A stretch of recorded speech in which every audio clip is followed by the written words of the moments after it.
mmadụ atala afọ n'elu ụwa Nigeria ya zadị mma ọzọ n'elu họteelụ nlọji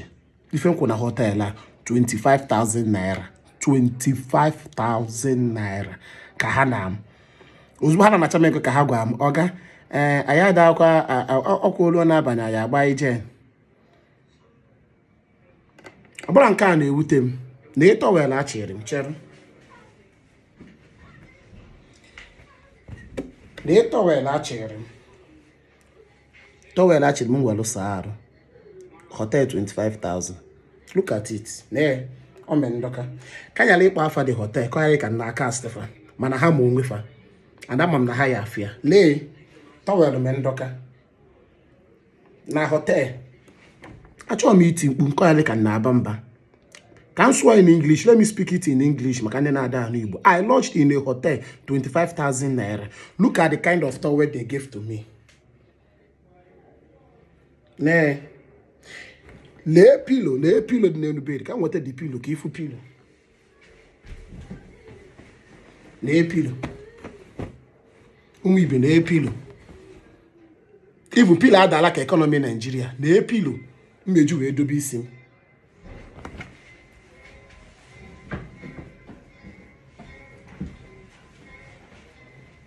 lele ọ da-ata amụ situation of Nigeria hotel 25,000 naira mgbe m go school na Unizik ụgwọ akwa bụ 20,000 for 1 year nwekwa 25,000 for 1 night na treatment ihe ọ dị mma ekwesị ibido justice for onye obodo life of onye obodo matters ihe a movement ekwesị ibute okay o ha efile na hotel ha na pimpụ ya ọfụma ha chọba ndịrị pimpụ na ya pimpụ eburu na ife bụ dabalụ m na room adabalụ m weight na room nna-elini ka nna ada weight adabalụ m weight na room ihe ahụ ka ịbata ka asị na hotel agbagonite emejideba weight mgbe anyị pempe ndị na-ebi ihe abụrụ ya na-akụbe nye ha nwa naira ịda weight malụ weight gị ha na-apụkwa nya ka adaba m na room ọ bụ na nche ịda weight amụrụ m ebe x-fit dị jee na x-fit daba weight nee ya ka m were daa weight look at it ọ dakwa emove iligolo ọ na-ene gị nee aligo maka na ọ na 0 so ana m ada 0 kg hotel 25,000 no check ye gbakọọ ya wepụ check it hotel of 25,000 the only good thing about the hotel bụ the weight edobere ebe